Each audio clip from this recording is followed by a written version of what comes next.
বন্ধুরা, Bangla lifestyle BD চ্যানেলে আপনাদেরকে স্বাগতম। সবাই সাফল্যের জন্য সংগ্রাম করেন, তবে কোনো কোনো সংগ্রাম তুলনামূলকভাবে অনেকের থেকেই হয়তো কঠিনতম। আবার যারা সেই অনেকটা কঠিন পথ পেরিয়ে সাফল্যকে ছুঁতে পারেন, তাদের কৃতিত্বও কিন্তু সাধারণের থেকে বেশি। জনপ্রিয় অভিনেত্রী সুদীপ্তা বন্দ্যোপাধ্যায়ের জীবনেও সাফল্য সহজে আসেনি। তিনি বলেন, কাজের জন্য যখন আমি প্রথম কলকাতায় আসতাম, তখন আমার পকেটে 40 টাকাও থাকতো কিনা সন্দেহ। অনেকদিন গেছে 10 টাকার পানির বোতলও কিনতে পারতাম না। বাড়ি ফেরার শাটল ভাড়া ছিল 8 টাকা, সেটা বাঁচিয়ে রাখতে হতো। আমি যে একা আসতাম শুধু তাই নয়, আমার মতো অনেকেই আসতো। তিনি আরো বলেন, আর মাত্র 20 মিনিট। শর্ট ফিল্মটি তেমনই একটি মেয়ের গল্প।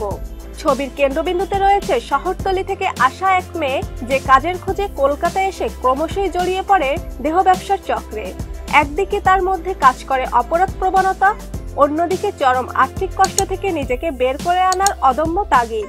সুদীপ্তা জানান, বহু মেয়েই এক্ষেত্রে ভুল সিদ্ধান্ত নিয়ে ফেলে। তাদের জন্য এই শর্ট ফিল্মটি একটি শিক্ষণীয় শর্ট ফিল্ম, এবং তিনি একটি বার্তা দিয়েছেন এমন সকল মেয়েদের জন্য। তিনি বলেন, ধৈর্য রাখতে হবে, আরো বেশি পরিশ্রম করো, কারণ মাথা উঁচু করে বাঁচার চেয়ে বেশি গৌরবের আর কিছু নেই। তাতে যদি কিছু টাকা কম উপার্জন হয় তবে তাই হোক। প্রসূন গাইন পরিচালিত এই ছোট ছবিটি মুক্তি পেতে চলেছে ইউটিউবে আগামী কিছুদিনের মধ্যেই। সম্প্রতি মুক্তি পেয়েছে এই ছবির ট্রেলার। এই ছবির প্রধান চরিত্রে সুদীপ্তা বন্দ্যোপাধ্যায় ছাড়াও রয়েছেন পরিচালক অভিনেতা নিজে। প্রসূন বিগত প্রায় 15 বছর কাজ করছেন ছোট পর্দা ও বড় পর্দাতে। আর মাত্র 20 মিনিট। পরিচালক হিসেবে তার প্রথম কাজ। তো বন্ধুরা, এই ছবিটি নিয়ে আপনার মন্তব্য কি কমেন্ট করে জানিয়ে দিন।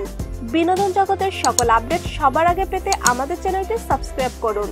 ধন্যবাদ।